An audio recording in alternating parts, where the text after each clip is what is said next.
Bom dia, segundo ano.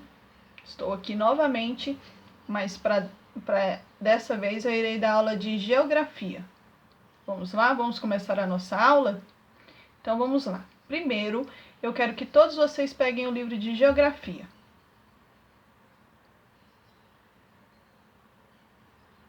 Pegaram?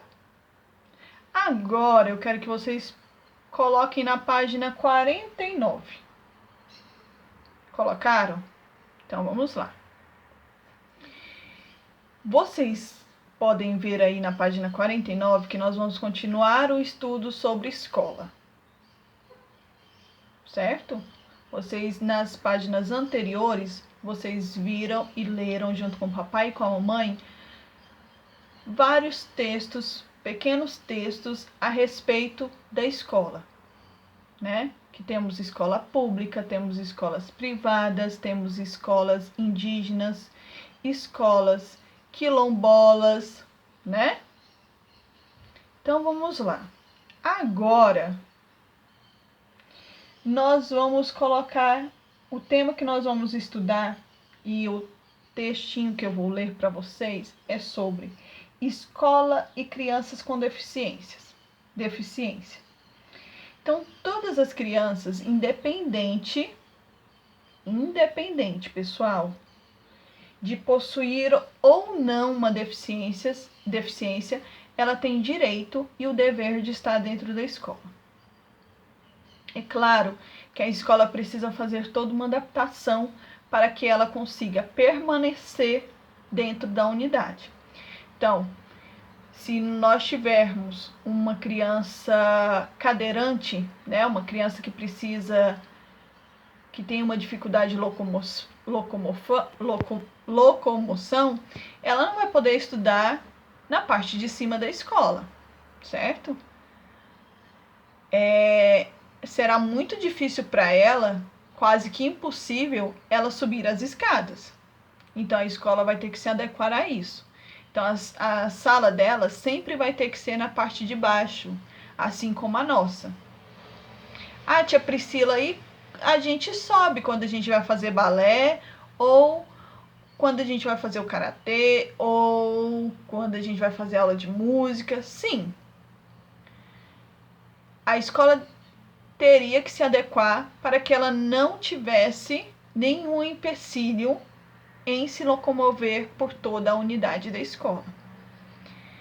Ela poderia sim receber uma ajuda dos professores ou de qualquer outro funcionário para que ela consiga se locomover, né? Então, a aula hoje de música vai ser na parte de cima? Tudo bem, desde que um adulto ajude ela a conseguir, né, a subir, para que ela consiga realizar a aula dela, assim como toda e qualquer outra criança.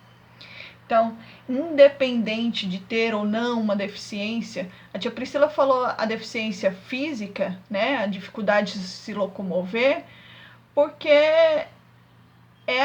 eu acho que a que vocês iriam conseguir perceber mais. Mas temos várias outras crianças com dificuldade ou deficiência dentro da escola.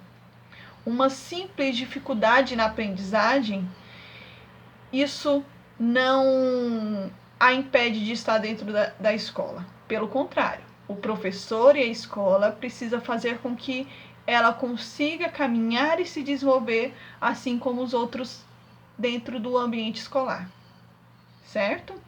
Então, uma criança que tem uma dificuldade em ler ou escrever ou na visão, enfim, qualquer outra deficiência, ela vai receber todo um auxílio. Ela não vai ficar impossibilitada de ir para a escola e estudar assim como vocês. Então, vamos lá ler o texto. Criança com alguma deficiência física ou mental também tem o direito de frequentar a escola para receber bem e formar esses alunos. As escolas devem ser adaptadas e ter pessoas preparadas para ajudá-los. Foi o que a tia Priscila falou para vocês com relação a uma criança com deficiência de locomoção. Ela vai precisar de ajuda para se locomover dentro da escola. também temos escola, como está escrito aqui, gente grande também vai para a escola. E vai mesmo, né? Muitas mamães de vocês, papais, ainda estão estudando, né? A gente nunca para de estudar. Mas nesse caso, eles estão falando de vovós e vovôs, ou pessoas adultas que não tiveram a mesma condição que vocês têm hoje, né? Quando eles eram pequenos, ou não tinha escola perto da casa deles, ou eles moravam em algum lugar muito afastado, que impossibilitaram eles de ter uma escola, de ter um ensino. E aí hoje eles estão tendo essa oportunidade. Então, nós conseguimos ver muitas pessoas idosas ou pessoas de uma certa idade que hoje que elas estão começando e elas estão iniciando o processo de leitura e escrita delas. Por exemplo, eu tenho um tio que ele já tem uns 50, uns 60 anos, que ele ainda não sabe ler nem escrever.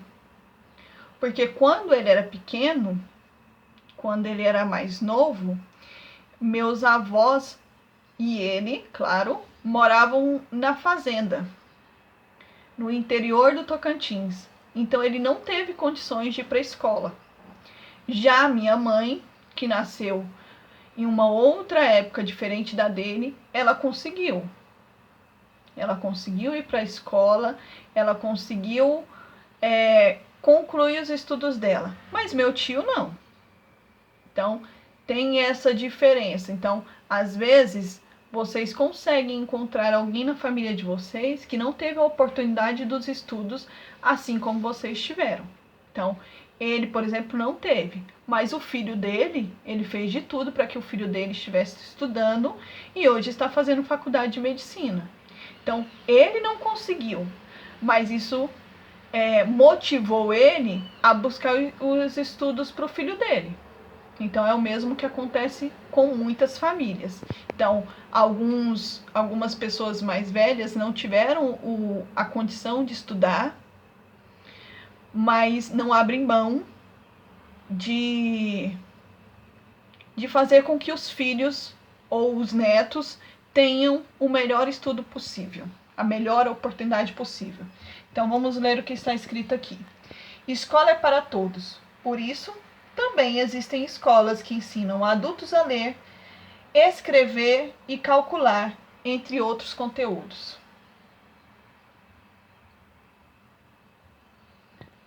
Vamos para a primeira questão, então? Olha o que está escrito na número 1. Vocês estão aí na número 1 da página 49? Então, está escrito assim. Assinale o que crianças com deficiências fazem na escola. Aí tem as alternativas. Aprendem, novos amigos, brincam, seguem regras, desenham. Pessoal, a rotina da criança com deficiência é a mesma da de vocês. Então, é a mesma. O que pode limitar uma ou outra é a forma como elas vão aprender, né? Um pouco mais devagar, o aprendizado vai ser um pouco mais lento que o de uma outra criança que, teoricamente, não possui nenhuma limitação, mas ela está lá para poder seguir as mesmas regras que vocês. Então, assim como vocês estão na escola para aprender a ler, a escrever, vão para lá para brincar, para desenhar, para poder fazer novos amigos, uma criança com deficiência também faz. Isso não limita ela. Pelo contrário, é muito importante para elas estarem junto de todos e se sentirem pertencentes naquele ambiente. Então, não é porque ela tem uma dificuldade de locomoção que isso vai impossibilitar ela de escrever ou de brincar com os amigos, né? Então, cabe a cada um ajudar esse novo amigo, tá bom? Número 2. Em sua opinião, então é a sua opinião, não é a minha, é a sua. Que dificuldades um adulto pode enfrentar por não saber ler nem escrever? Converse com os colegas e o professor. Então vamos lá. Quais são? Pensa, conversa um pouquinho com o papai e com a mãe e escrevam. Depois eu quero a resposta de vocês. Eu queria muito que vocês fizessem um vídeo ou me mandassem um áudio me dizendo quais as dificuldades que um adulto pode enfrentar. Depois eu coloco para vocês qual é a dificuldade que o meu tio enfrenta. Combinado? Tá bom? Então, vamos para a página 50.